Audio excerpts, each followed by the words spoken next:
Okay, good day to each and every one of you who are currently watching this video. This will be a problem concerning about the strain of any structure. For example, a member like this one given in this free body diagram. We have a solid shaft composed of two different cross-sectional area, and we have 4 points A, B, C, and D. And we are tasked in solving for the total deformation of this prismic solid bar. We have an external loads at point A about 2,000 pounds acting to the left, and we have this 6,000 pounds which is acting its direction to the right at point C, and then 4,000 pounds in compression here at point D. The diameter of each shaft for B, C, and D is about 0.5 inches.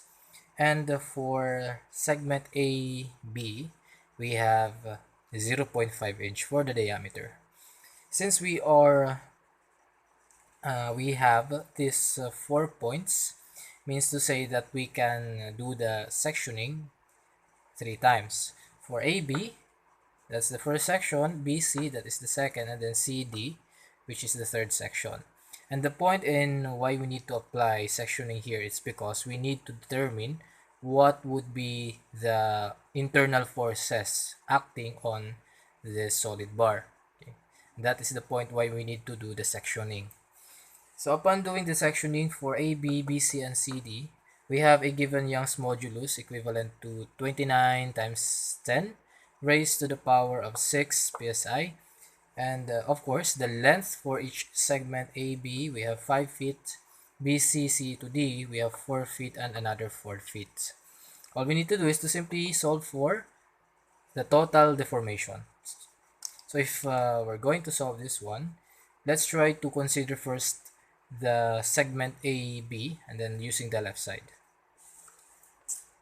So if this is the segment AB, we have here 2,000 pounds. That is 2,000 pounds.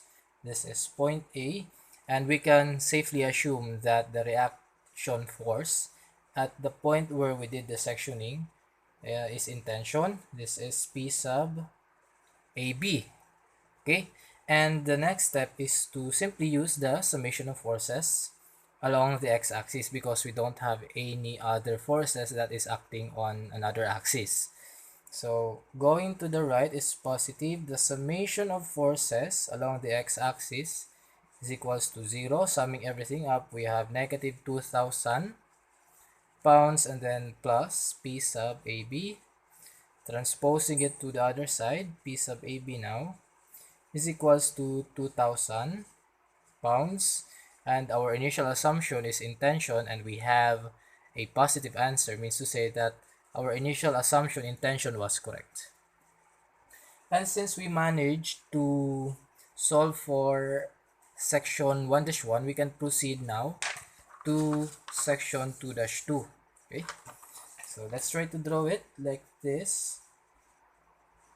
Okay, and this is the other one.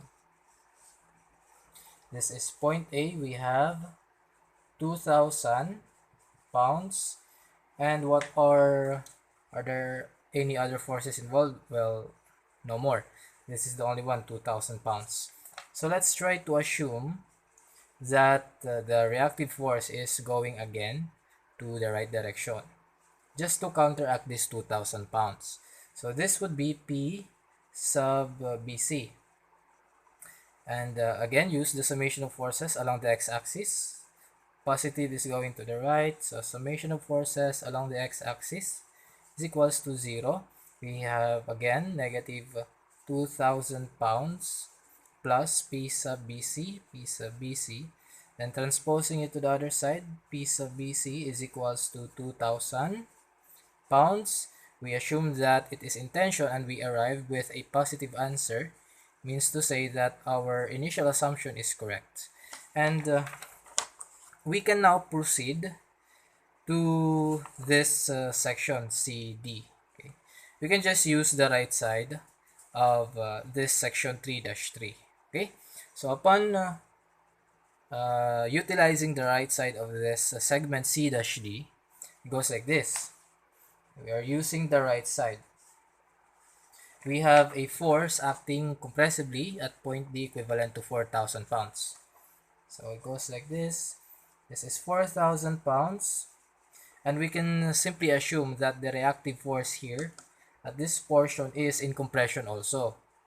So it should be like this, P sub CD.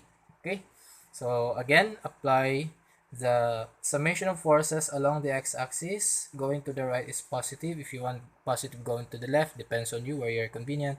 So F sub x is equals to 0. We have P sub CD minus 4,000 pounds. Transposing it to the other side of the equation, we have P sub CD is equals to 4,000 pounds acting in compression. Since we arrived with a positive answer for the internal force at segment C-D, and we initially assumed that it is in compression, and we arrived with a positive answer, means to say that our initial assumption is also correct.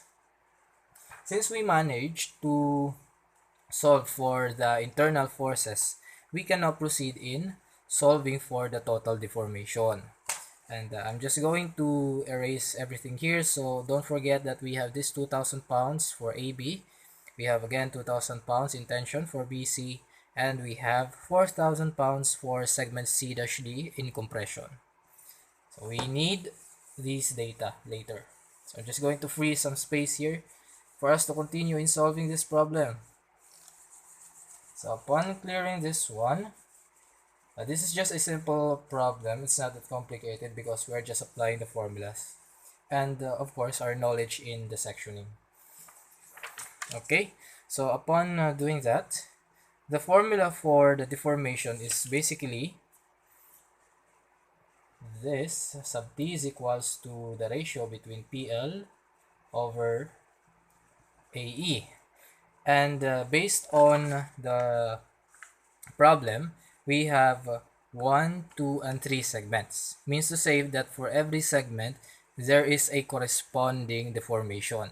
It depends on the internal force, whether the force is acting in tension or in compression. Tension would be positive, and then for compression means that that segment is contracting. That's why we would indicate that as a negative value. So upon doing this one, we are going to sum everything up. So delta sub t is equals to the summation of all the deformations for each segment. So sigma PL over AE. So upon doing that, the total deformation is just equals to the deformation at segment AB plus the deformation at segment BC plus the deformation at segment CD. So basically, they are equal. So let's try to solve. Delta sub t. So applying the formula for this one, let's try to expand it. PL over AE.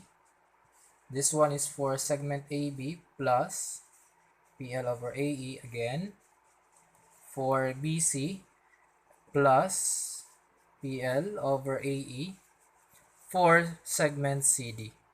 And since E is constant, we can just simply factor it out. Okay.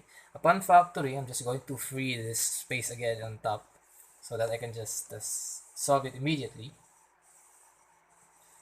We are now going to factor out the Young's modulus. So sigma sub t is equals to factoring E, or the Young's modulus, 1 over E. And then this one, PL over A for segment AB plus PL over A for BC plus PL over A for CD. Now this would be the working formula for the total deformation. So let's try to substitute everything that we have based on the givens that the problem gave us. So upon doing this, substitute everything. So deformation, total deformation, 1 over, we have 29 times 10 raised to the 6th power psi, 29 times 10 raised to 6 psi, and then bracket we have for AB intention, right? We have intention means to say that it is positive because the length at segment AB is in elongation. So 2,000 pounds. So I'm just going to use some proper parentheses multiplied by the length, which is 5 feet, and then we need to convert that into inches.